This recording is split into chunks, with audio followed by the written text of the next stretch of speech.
أعوذ بالله من الشيطان الرجيم بسم الله الرحمن الرحيم الحمد لله وكفى والصلاة والسلام على رسله الذين اصطفى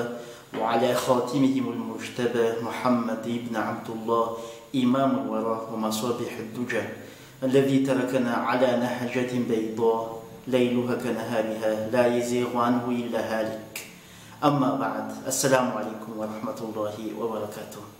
طبتم وطاب ممشاكم وتبوأتم من الجنة منزلة بإذن الله سبحانه وتعالى.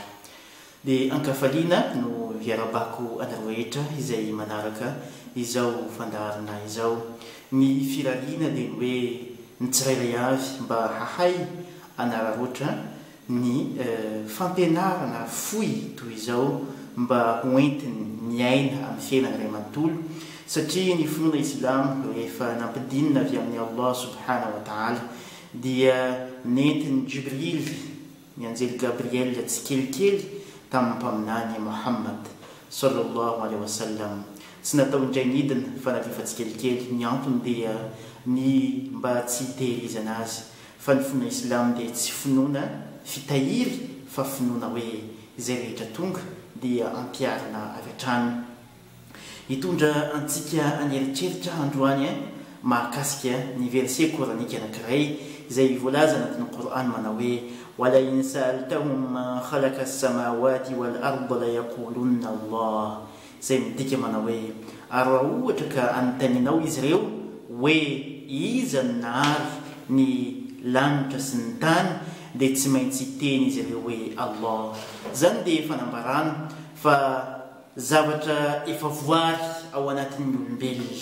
fony izy mbola vao nitorotronina tao anatin'ny kibon-dreniny izany fahafantarana any Allah zany. Ny fahafantarana any Allah dia zavaboary ao anatin'ny olombelona, tsy afaka nitsipaka ny fisian'Andriamanitra ilay mpahazo tontolo zao ny zanak'olombelona fa mino tanteraka ny fisian'izany. Ary ireo olombelona izay tsy nanovy kolontsaina tetsy teroa, tsy nahazo fanasan-doha avatsy sy avyatsy, raha ohatra ka anontanianao ka tenenina hoe iza ny nanamboatra anao dia tsy maintsy hiteny avy hatrany manao hoe Allah, ilay mpahary izao tontolo izao, ilay zanahary tokana maefa ny zavatra rehetra. Ny fomba hoentiny milaza n'ilay mpahary izao tontolo izao no mety ho amin'ny anarana samihafa, fa ny zavatra tiany tenenina dia tokana hoe ilay nahary ny lanitra sy ny tany, ilay tsy manam-piandohana, ilay tsy manam-piafarana, ilay nandefa ireo mpaminany rehetra ny fandimby, ny tompon'ny anjely, ny tompon'ny tany, ny tompon'ny lanitra sy izay zavatra rehetra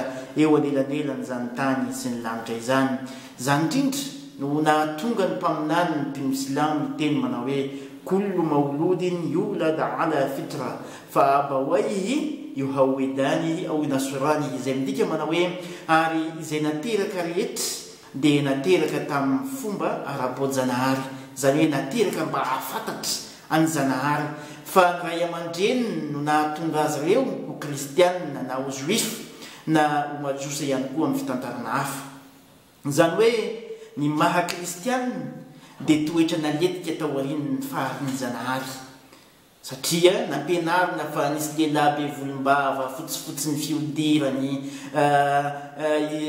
israeliana ny nationalitéany avy amin'ny faritra ohatran'izao izy niaina zao fotoana teto ambonin'ny tany, nanolotra ny teny niaraka ny voalazany zareo sy ny sisy. Reny rehetrarehetra reny dia angano tantara ny vonona taty aoriana ny fisian'ny olombelona naletika anatin'ny loha dia natao tsenjery ankeliny mba ilazana fa hoe zany ny zanahary. Fa raha amintsika mpino Islamo kosa ny fahafantarana an'Andriamanitra dia zavatra efa natoira, zavatra efa ao anatin'ny olombelona, efa vonona ny hahafantatra an'izany ny olombelona rehefa mahafantatra an'izany hatrany ampiandohana. Tsy zavatra novolena akory zany. Toy izany koa ny mahajoif, novolena tao anatin'ny olona anankiray mahatonga azy ho juif tao aorianany fisiany sy ny fahatongavany tetỳ ambonin'ny tany, fa ny natirany dia tsy mifanaraka amin'izany. Fa natura izay teneniny finoana Islamo eto teny hoe rehefa mety olombelona rehetra, na zanaka mpino Islamo izy na zanaka tsy mpino Islamo izy, fony izy tonga teto ambonin'ny tany dia efa mahafantatra sahady ny mahatokana ilay mpahary zao tontolo zao, mahafantatra sahady fa io tokana mpahary zao tontolo zao io no mpandalana, no mpanamboatra ny lalàna rehetra iaina ny zanak'olombelona eto ambonin'ny tany io ny tokana any azo topoina zany ihany koa no mbola mafisy ilay mpahazo tontolo izao amin'ny fanambarana masina zay voalaza anatin'ny Qur'an manao hoe fitratallahi allati fatara an-nas alayha la tabdila li khalqillah dhalika ad-dinul qayyim zany hoe ilay toetra ara-boajanahary izay efa naharin'ny zanak'olombelona rehetra tsy azo vaina izany ary zany no ilay finoana tokony ho ajoro zay manambara amintsika rehetra fa isika olombelona zany dia efa nomeny zanahary an'izay faharina sy izay voary ato anatintsika zay hahafantatra azy tsy ahalala afa-tsy izy rery ihany fa ny fitenenana fa misy zanahary akoatra ny tokana io ny fitenenana fa misy zanahary misy volombava tonga teto ambonin'ny tany ny fitenenana fa misy zanahary avery tany anaty dezera indray andro dia mitady voankazo mba hohanina nefa rehefa tonga teo amin'ny fototra ny voankazo anankiray hitany tao anaty dezera izy dia very hevitra tanteraka satria tsy namola ihazo zanahary nanamboatra an'izao tontolo izao nefa tsy nahafantatra akory fa rehefa mois d'avril neka tsisy letchie rehefa mois de